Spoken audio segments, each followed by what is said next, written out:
Listeners, we have all held a deck of cards before. Maybe for a poker night, maybe to play solitaire, when life felt too quiet. But what if those same cards weren't just a game of chance, but it's a language of the universe? Sounds interesting, right, listeners? It can be like a mirror of the solar year, the rhythm of our days, and even the architecture of our souls. Listeners, today on this episode of the Cosmic Confluence Podcast, with your host Sana, we are peeling back the layers of what's been hiding in plain sight. My guests, Alexander Dunlop and Viki Scudiery, are here to help us decode the deeper story, one that connects the 52 cards we all know to the 52 weeks of the year, the four suits to the four seasons, and perhaps even the path to self realization. So let's shuffle through the mystery, listeners, and see what happens when we stop playing cards and start listening to them. So, Alexander and Vicky, welcome to Cosmic Confluence. I'm really excited for this conversation. That was a fantastic introduction, Sana. Thank you so much. We're thrilled to be here. Yeah, thank you for having us. Thank you so much, Alexander and Vicky, and thank you for your warm words. And let's begin because this is such an interesting, lens through which In fact, I also didn't actually realize, whenever I played cards or I actually looked at my friends playing cards. So, um, you describe the deck of 52 cards as a sacred technology, and it's a bold statement, to be honest. So if you both can walk us through, what that means and like how does something as ordinary as a deck of cards can hold ancient wisdom? Well, the first thing to say, and that's a great question you're asking, is that it's only ordinary in our mindset right now. It only Okay. appears ordinary. And in all the great spiritual traditions, there's this idea that there's a deeper reality behind the ordinary perception, that there's something hidden behind the veil. And Mm, the deck of cards is the way that we've all thought of this language of life. That was the level of our consciousness. That's all we could perceive. That was the limit of our imagination and our vision and our consciousness. But mhm, actually, it's an ancient book that was hidden in plain sight. It's an unbound book that reveals the seasons and cycles of life on Earth. It reveals the living matrix inside of which we have our very existence on this planet. In mhm, order to behold that, in order to be able to see that that is the truth, we first need to let go of our preconception, our mental attachments, which is something mm, Buddha taught, that in order to find liberation, in order to release ourselves from suffering, we have to transcend our mental attachments. So in this case, the mental attachment is to the idea that it's simply a deck of playing cards. In order to see the truth, we need to first let go of that mental preconception. mm. That makes sense, Alexander. That makes sense. And it's fascinating as well. Vicky, we would love to know from you as well. I'm just I'm so in awe of the system itself. It has so much wisdom in these 52 archetype, these symbols. They have energy to them. They exude energy. If you look at the patterns on the cards, you can receive healing from just meditating on them because they have structure and they have a patterning that is healing. The patterns themselves, the pit patterns, that's what you call, like, for example, if it's like a two of hearts, the two hearts on the card is called a pit pattern. That patterning shows you how to play it well. So there's so much information in these cards, and we all have cards to play based on our date of birth. We have a life path of 13 plus cards. Each of Mhm. these cards shows a different aspect of our human being. It's all based on math. And, I, it's just mind blowing to me, that Yeah. just so much information in this template. And that I believe that we choose our cards because I believe I'm a soul and I chose the day to come into this body. And Mhm. so I'm choosing these cards to play for my whole life. Mhm. Yeah, I can sense that. And it's really, really like it makes me wonder like how many things that, we label as ordinary, they're actually encoded with something sacred. Um, and Alexander, it's this question is for you. Like, if this knowledge has been hiding in plain sight for centuries, what do you think caused it to like be forgotten or dismissed? Just as a game for leisure or time pass. That's a very big question. What caused it to be forgotten or dismissed?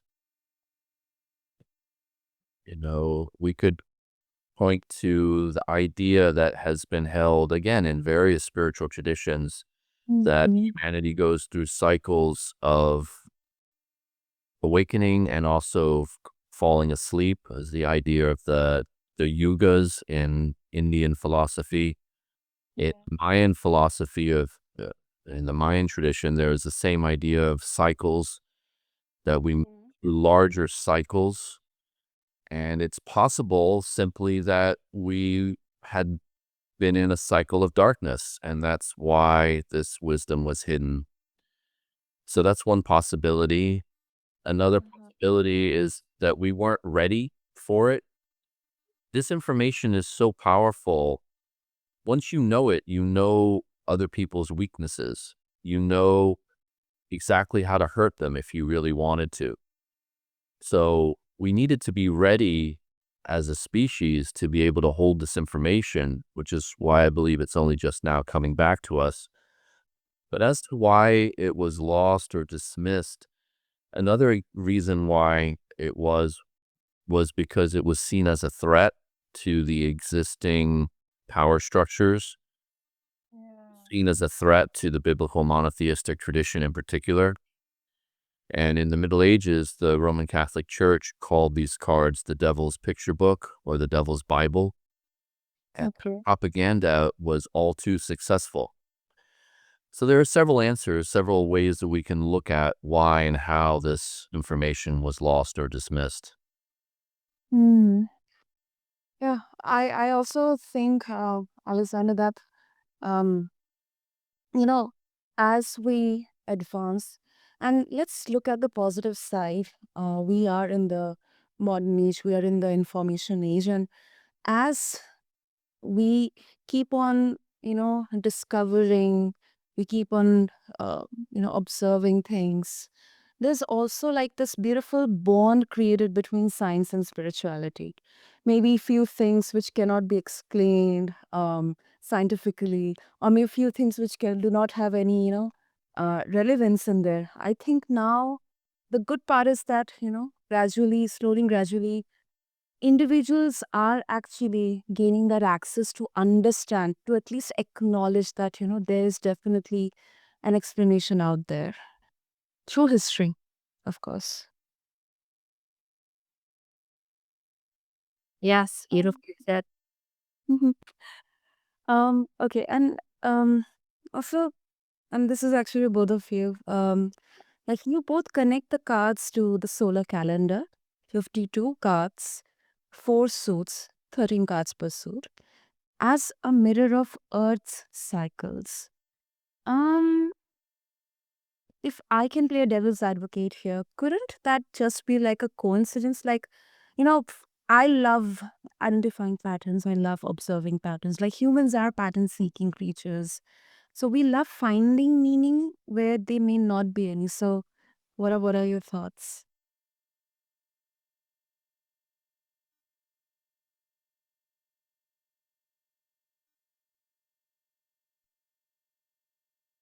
This feels so magical to me, and I don't really believe in coincidences. So I would say that there is no such thing as a coincidence. It's Okay. just magical that it's perfect alignment. It's an exact perfect alignment. Like you say, 13 weeks in a season, 13 cards in a suit. If you add up all the solar values of every single card of all 52, ace equals 1, 2 equals 2, 3 equals 3, jack equals 11, queen equals 12, king equals 13. If you do that for all 52, you get 364. And Mhm. Joker is the fifth element. He's outside the matrix. He's the fifth element in a four-part system. So he's represented by the solar value of 5/4, which is 1 1/4. So if you put him in the deck, it becomes 365 1/4. And to me, that's just absolute perfection. So Mm. We are, as human beings, meaning-making machines. That is true. It's up to us to make the meaning out of it that we want to make out of it. And that's also why somebody could look at these cards, and if they want to, they could say, it's just a deck of cards. The only meaning it has is to play poker. It's up to us, through the level of our consciousness, the level of our own awareness, to discern and decide for ourselves what meaning we want to ascribe to something. Now, it is possible, which I think is behind your question, it is possible for people to give meaning to something that doesn't actually provide the meaning that they think it gives. They rub their lucky rabbit's foot and be superstitious and give that meaning when really it's just a superstition. The way that we know that these cards are not merely superstitious is that you can test it out for yourself. You can learn your cards to play for free on the homepage of our website, or read my book, which is to discover the whole life path of cards. And then you can look up your friends and family and see if it's accurate for them as well, and start to really know for yourself that it's accurate or not, that it's not merely wishful thinking, hoping that it might mean something. By looking at the people in your life and seeing how it does or doesn't resonate for them, you'll start to know for yourself that it really is grounded in some accurate, meaningful truth. that's the part that really got me. It was like, it's one thing to know about myself, but to look up everybody's cards to play that are in my life, friends and family throughout my whole life, looking them all up, it was like mind blowing to me because it just brought so much clarity to past situations, dynamics of relationships, how people are, how people show up in life. It's just so accurate. So it Mhm. really, yeah, it really can show you how accurate the system is by looking up other people's cards to play. It does. It does. And Alexander, as you mentioned about your book, Play Your Cards Right, it also suggests that every person's birth date aligns with a specific card, essentially like a soul blueprint. Um, how do you see this intersecting with astrology or other self-mapping systems or tarot cards or anything? Well, it's an interesting question you asked. There's a big answer, a longer answer to your question. Okay. Short answer is that it intersects perfectly with astrology. In fact, it leverages the system. It leverages astrology for some of its meaning. For example, in your life path, you have planetary cards, like you have a Mercury card, a Venus, Mars, Jupiter, Saturn, etc. So you have astrological influences in your life path. And if you know astrology, then it will help you to understand the meaning of those cards. You do not need astrology to know this system, to be able to utilize it in your life, but it does intersect perfectly with astrology. Tarot cards, on the other hand, are a completely different knowledge base. They're actually Okay. related. People think that they're related, but they're actually unrelated. And Mm. the tarot cards actually historically come after the quote unquote regular deck of cards.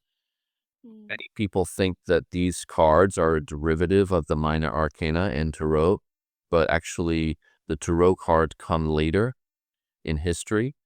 And these cards, again, I'm calling them cards, but it's really the book of life hidden in plain sight. The book of life and the meaning of the pips on the faces of the cards all come out of the tree of life and the flower of life. That's where the energy and the meaning comes from. All the patterns on the faces of the cards come out of the patterning on the tree of life. And the tree of life and the flower of life are the oldest known symbols that we have cross-culturally around the world of spiritual symbolism. So given that we now know it's true that these cards, again, I'm calling them cards, emerge as patterns out of the tree of life and the flower of life, we know that it's the oldest system of knowledge that we have on this planet. And that means it must be older than the tarot as well. So there's an interesting relationship there. Many people don't see it that way, but that's how we see it, that this deck is actually older and deeper than the tarot cards. Hmm. I think that's well explained, Alexander. Keeping in mind that, it actually, I think it can be a separate discussion of its own. Absolutely. And I've had very powerful tarot card readings in my life. Not to discount the power of the tarot card, is simply which one is older and which one gives us the meaning of the reality itself that we're in. The cards are more like an art form, and this is a science. This is the mathematical science of our space-time matrix. Hmm. Also, there's the difference in that the tarot is a form of divination. Yes. You're pulling cards, and you can pull the regular deck of playing cards. You could pull them and do divination with them as well. But that is not the primary way we are, teaching people to empower themselves with it. They're the cards that you've actually been given for your whole life based on your birthday. Hmm. Yeah. And before we wrap up, Vicky, this is for you. I mean, you come from a deep background in intuitive healing and energy work. I mean, before that, first of all, I really, really, I am actually loving here that, this, there's a blend of masculine and feminine wisdom here. So coming to the feminine here, I mean, when you look at the source cards, Vicky, I mean, what do you feel before you analyze them? Like, is there an energetic or intuitive layer that guides your interpretation, like beyond the structure of the card themselves? I absolutely love that you've asked me this question. And yes, Sure. it's really a feeling for me that just in looking at the cards and we've taken the numbers off of the cards so you can just see the patterning of the cards of symbols. And I just really can, feel the energy. Like they just tell me so much when I'm with them, you know, uh, and then I can feel that same energy in a person, that's playing those cards, like, and it's just, in my healing practice, so I'm an energy healer and I work with people for years before I met Alexander, and Alexander was the one who, showed me about the cards. And Mm-hmm. I remember when, I went back to my clients' like intake forms and they had written their birthdays to see what cards they were playing, people I had worked with for years. And Okay. absolutely fascinating how, you know, everything that we had talked about for those years was all in their cards to play. It was like their challenges and shadowy energy that, like had come up in sessions was all in their cards to play, like based on their birthday. So it was like a good confirmation for me to see that. But yes, I feel the energy of the patterns. I feel like they're like friends, teachers, like there's these symbols that are my friends. There are cards that are in play every single day. So, we have our cards that are on our birthday, but every day is somebody's birthday. So there's cards in play every Yeah. single day. And, it's like really learning to utilize the energy that is in play, like feel that energy, tune into that energy, and use it in the way to have the best day you possibly can. So, like, for me, it's like, yes, it's feeling into that energy, looking at the pit pattern and seeing, oh, what is that telling me? What can I receive from that? And yeah, receiving the feminine energy, right? The receptive energy of receiving an energy pattern and then using it. How can I use this energy? Perfect example I'll give you is that, let's say it's a four of diamonds day. Okay. Four is about structure and organization, and diamonds are about what I value most in my life. Yeah. So on a 4 day, oh, it's a great day, like, to clean out the closet and organize, or organize Okay. work, Uh-huh. things Uh-huh. like that. Um, Maybe I would, not do something out of the box and different that day. I would do something that's, related to organizing things, right? But if it's a 5 day, five of diamonds, I might be like, I'm going to do something different today, out of the box, change. It means change. So I'm going to use that energy, to have more synchronicity and serendipity in my life because I'm utilizing the energy. Understood.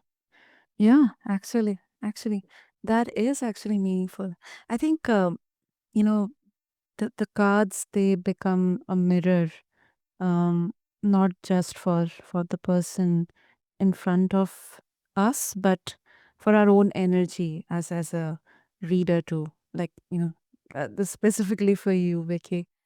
So, before we wrap up, if I think our listeners will be so much interested to explore, and I think there is no harm to actually explore, before there's any skepticism or any kind of, all this woo woo and stuff. But if our listeners, they would like to explore further into the resources that you're providing and your book as well, Alexander, what would be the best medium to do that and to connect with you guys?